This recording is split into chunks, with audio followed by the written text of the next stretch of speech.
Welcome back to Barbie Dolls of the Week. So this week I'm trying something new, besides the fact that I have a new phone light here. So I'm hoping that will help with some of the times when I don't have as much light outside than I'm filming. So I'm in a different space, as you can tell, and I'm showing a different group of dolls behind me. These are a lot of 80s dolls and some others, maybe early 90s.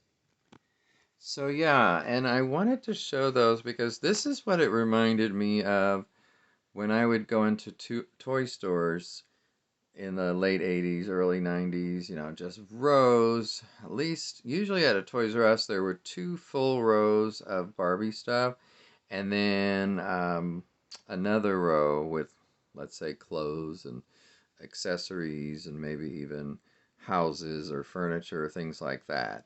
So yeah, the aisles were just bursting with these kind of goodies. So it was really hard to decide many times like what to get. Now, one of the reasons I came in here, by the way, is to show you, some of the early dolls that I collected in those early years. Like, for instance, the Magic Curl and the Pink and Pretty and the Crystal Barbies, Dream Date PJ. So these are all some of the early dolls I collected. Now these aren't the literal ones, I don't mean that, but the the kind or the type or the name of that doll. So one of the reasons I wanted to show you that also is because I wanted to do a video on how to start collecting Barbies. If you've never collected Barbie before, what's a good way to start? And one of the things I wanted to say about that is that you need to know what dolls you want to collect.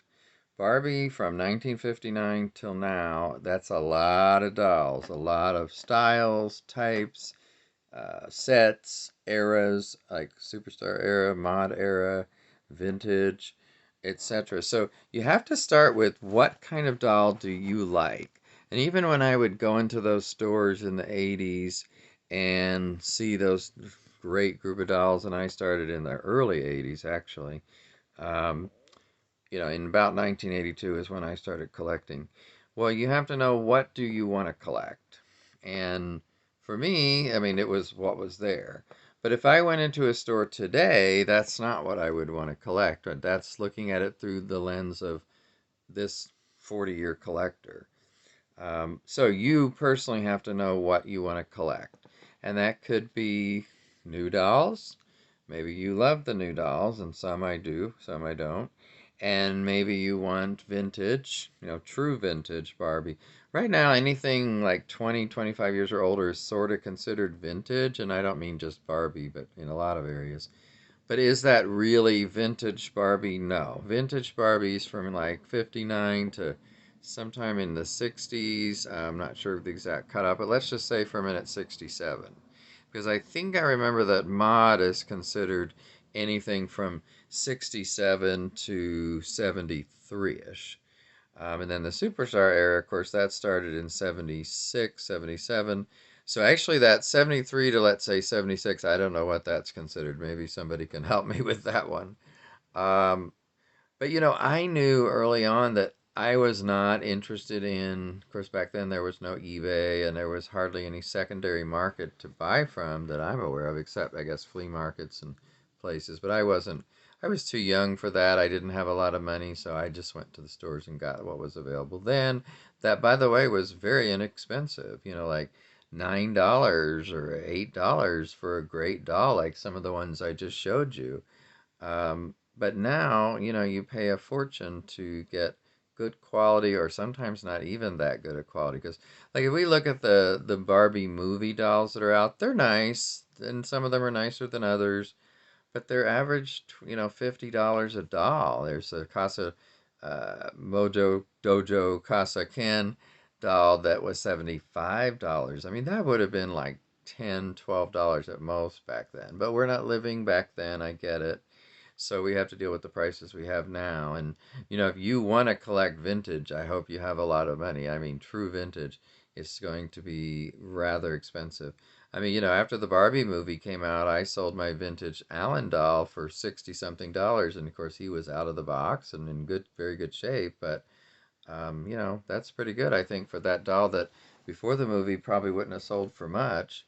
But like I said, if you want vintage ponytail, bubble cut, those kind of bathing suit, the early striped black and white bathing suit, you're going to pay for that.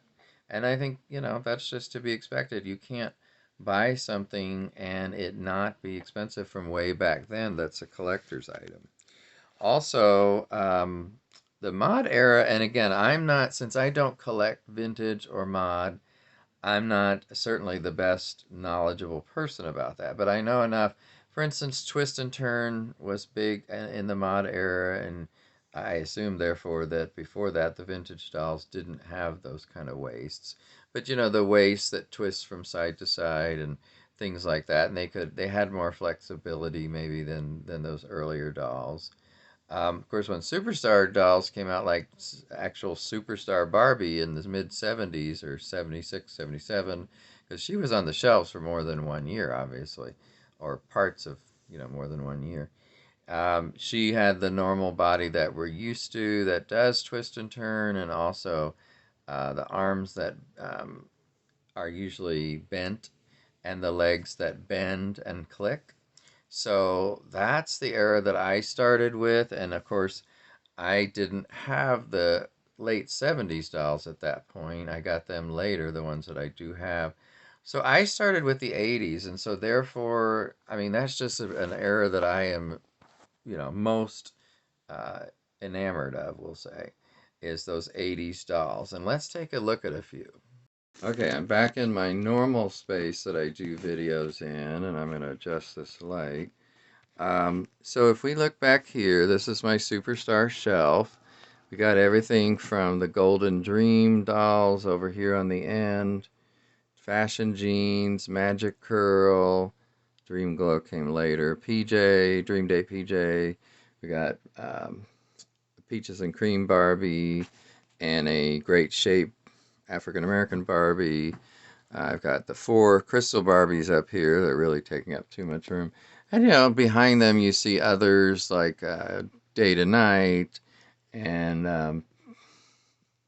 the Heart, I'm sorry, Loving You Barbie. Todd and Tracy and some other Whitneys. So when I went to the store in the 80s, and it was like a amazing amount of, let's just say 82. I mean, somebody posted some dolls the other day of 1982 Barbies, and there were such classics. I mean, I know you could probably still get Angel Face, of course, Magic Curl, Pink and Pretty would have been probably still on the shelves. Maybe Western Barbie, who I have up top here. See her; she might be falling off her horse up there. I don't know. So just it was like, which one should I choose? And so for me, it was easy to start. It was a great time to start collecting Barbie. Um, Now, also, you have to consider your budget, obviously. And when I was able to buy all of these dolls back then for, under $10 a piece generally, and, I would buy them at Target or Airway, which used to be the predecessor of Target around here, Kmart, Sears. Sears would have been a little bit more expensive as a department store, but I had an employee discount when I worked there.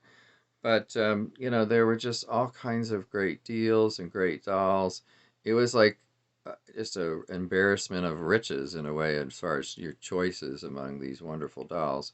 The beach dolls were even wonderful at the time, and of course later we got the Great Shape and some of the others. But so it's a matter of your budget and choosing what you like to collect. And then, you can't start. Everybody, please keep in mind that when I show you these dolls, it's over 40 years of accumulation and purchases and trades and everything else. So, this doesn't come overnight, and everybody has to start within their means, is I guess what I'm trying to say. And also keep in mind the space you have, because this room, for instance, I'm going to do a quick twirl the windows there, and you see what's normally behind me is now behind me again. In fact, let me move this light up a little. I'm still getting used to this. Like I said, it's a brand new light I decided to get for things when it's not so bright in here, because I have good light and I have the light on, but it's only these two windows, and but there's just dolls galore in here, and here's another shelf with dolls on it. So you find creative ways, as best as you can, to store them and to display them. In my case, I don't want to just store dolls. I want to display them. So I've got these two bookshelves in here, all these four shelving units, the table under the shelving units, etc. And even a table in the corner, another old TV stand here in this corner. I'll show you down here. So yeah, it's just uh, my cat sometimes gets lost among the dolls in here. I'm kidding, but she could. So yeah, it's knowing what era you want to collect, and it's usually not just one era. Yes, I like the Superstar era, and that's my favorite, but that doesn't mean I collect only the Superstar era. Obviously, when you look over here at these dolls or any of the ones I just showed you, some are from the 80s, like those Rockers dolls back there, but some are from other eras and 90s quite a bit, even some 2000s. Um, it's just like I said, a different group depending on where you look. If we look down at this end, these are the ones that I'm always talking about, where there's a bunch of African American dolls and some Asian dolls in the middle, and more and more different kinds of dolls. Some of these back here at the bottom, which let me see if I can get those to show up, are uh, dolls of the world that have been redressed, a few of them, three or four. So yeah, you've got to decide and start, and start small, because let's say you start by collecting inexpensive dolls because that's what you can afford, and so you get some fashionistas. That's great, and let me show you some of those, just a minute. Okay, so here's a bunch of my female fashionista dolls on a nightstand where I've done a display with them. So you got those, and let's say you were collecting those. Well, then you also have to think about, get the ones you truly like. Don't get the ones that it's just, I've got to get everything. I really strongly suggest when you start a collection, and nobody told me this in the beginning, and so I would get all the dolls in a set back then. But now I focus on the dolls I actually like from a set, and I don't get a whole set because, as I've said many times, I can't do it space-wise. But the other thing to keep in mind is that when you do get those dolls, is it for play? Is it for display? Because if it's for play, then obviously you want to take them out of the box. If it's for display, you could keep them in the box. Like I've got some over there that I showed you at the beginning of this video that are in boxes, and they're just for display. And most of those dolls I have duplicates on that Superstar shelf I showed you. And so if I want to do anything with them, then I can, because they're already out of the box. So that's something to me that comes later. Now, if you're doing inexpensive dolls, you might want to just take them all out of the box. I don't know. I have kept certainly some fashionistas in the box. Usually those are duplicates again, but that's to hopefully, have for later, and resell them even for a small profit. Because my biggest goal with this is, first of all, my enjoyment of the dolls themselves, and that's the reason I collect them. And you can watch a video I've done on more about why I collect. But also because I want to use this during retirement, and that's not that far off for me. And then hopefully this will supplement my income, those 3 years before I can get on, for instance, Medicare. Well, then I'm hoping that these help pay for my medical costs because I have to have insurance. So you got to be practical about it too. I mean, I know that's sometimes not what we think of when we think of doll collecting, but that's part of my thinking on it. So just keep all that in mind and buy what you like, buy within your means, and also don't feel pressured to get all the dolls in a set just because it's a set.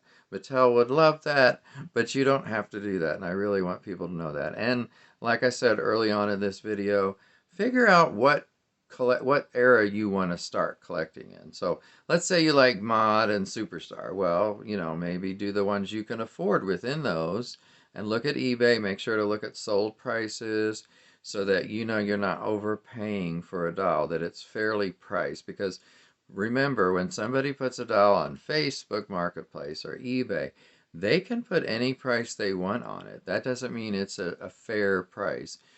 Even if I think something looks like a good price, I tend to check it on sold listings on eBay and just see what's it been going for and could I get it cheaper. So I don't want to assume a private person on, let's say, Facebook Marketplace is cheaper with that doll. So I hope this has been helpful to you. I've enjoyed sharing more parts of my collection and more parts of the, where I keep things.